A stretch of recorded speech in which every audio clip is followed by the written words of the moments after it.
Hey, Dr. C, thank you for replying to my video. I think you may have misinterpreted a little bit, and I just want to go over a couple things. Is that I am not looking for a flow chart for parental alienation. I'm looking for a flow chart for what people can do, what they should do when they see the evidence of a shared persecutory delusion. Okay? And I know that's what it is. As a matter of fact, it's in my first book, it's in my second book, and it is in my third book. Okay?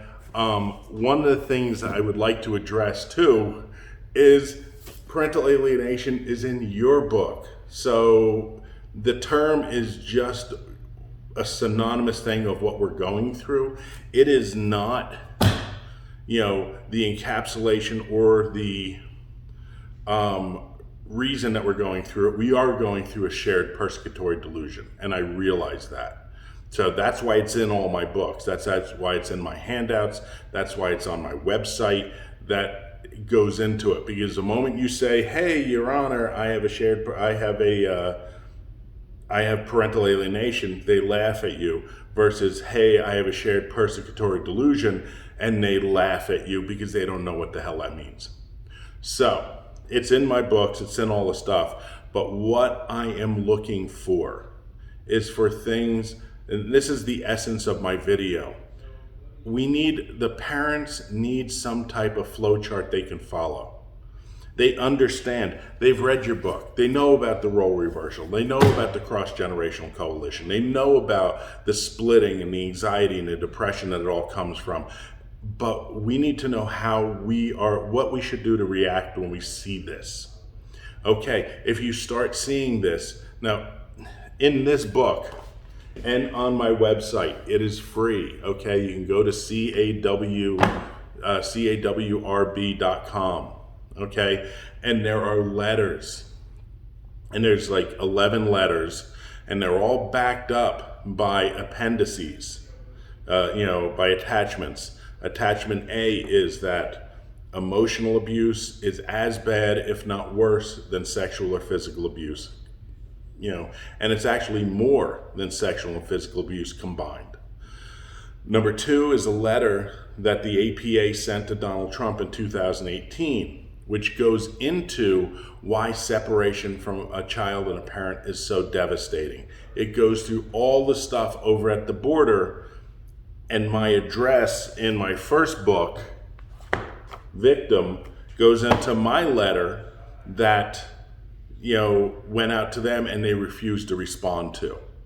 Okay, because all those things that they're talking about the kids separated at the border, falls right into kids separated during divorce at family court.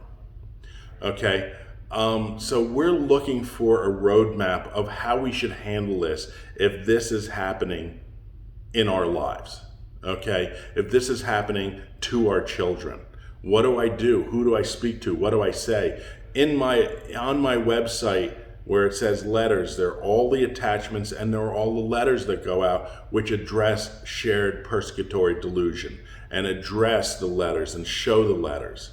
But if we go there and say, Dr. C says this, Dr. Childress says this, they're going to be like, who's Dr. Childress? And of course, you haven't even investigated our lives or that child's lives. So it'd be tough for us to, say this is what happens when there's not even been a diagnosis. And you're right, but we have to raise a flag and say this is all this is what's happening. And what I'm asking in my last video is we need a flow chart.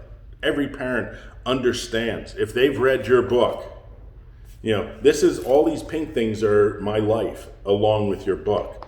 If we read your book, we know all about parental attachment-based parental alienation. We know about that, okay? We know about what happens. What we don't know is what we're supposed to do. Do we send a letter? Do we rise up in court? Do we do whatever?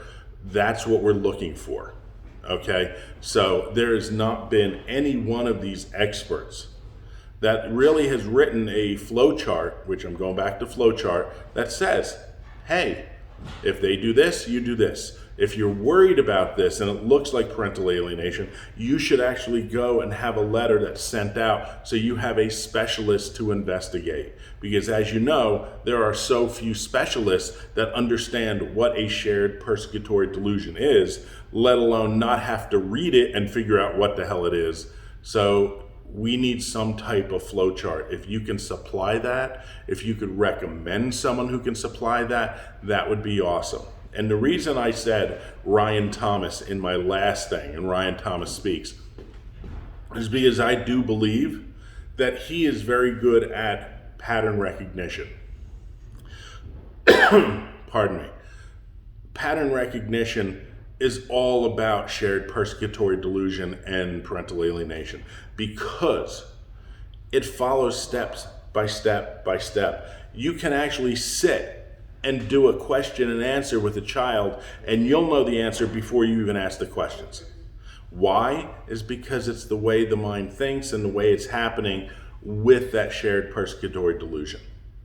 That's what I'm trying to talk about. We need to have a question and answer of what you would ask the child. So if your child does go up to the court, you can already give the answers to the judge, to a jury, to whoever, and start asking the questions.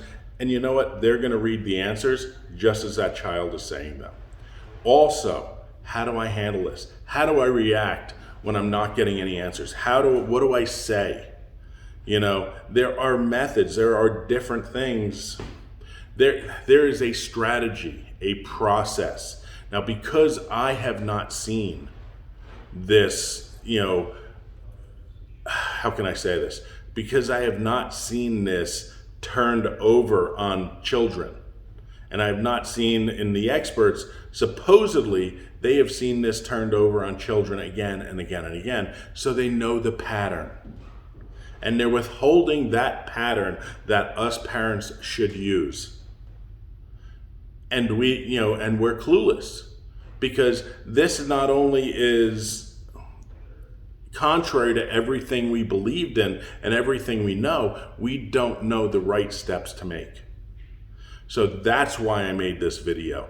We need to know what are the right steps that we should take as a parent of children. When we see this, who should we ask for? How should we ask for that specialized person in clinical psychology or whatever, so they understand what is a shared persecutory delusion, so they know what they're looking at. Because we can't keep guessing on this, and we're all going insane. And I, again, have seen too many suicides, and I just don't want to get into it, but I want to stop that.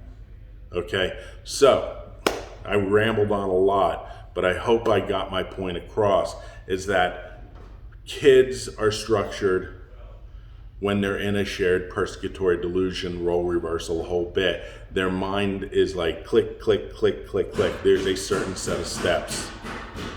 How can we, what can we do to help our situation, to help our children? That's really about it. Loved your Dr. C. Hope you can answer this. Thank you very much.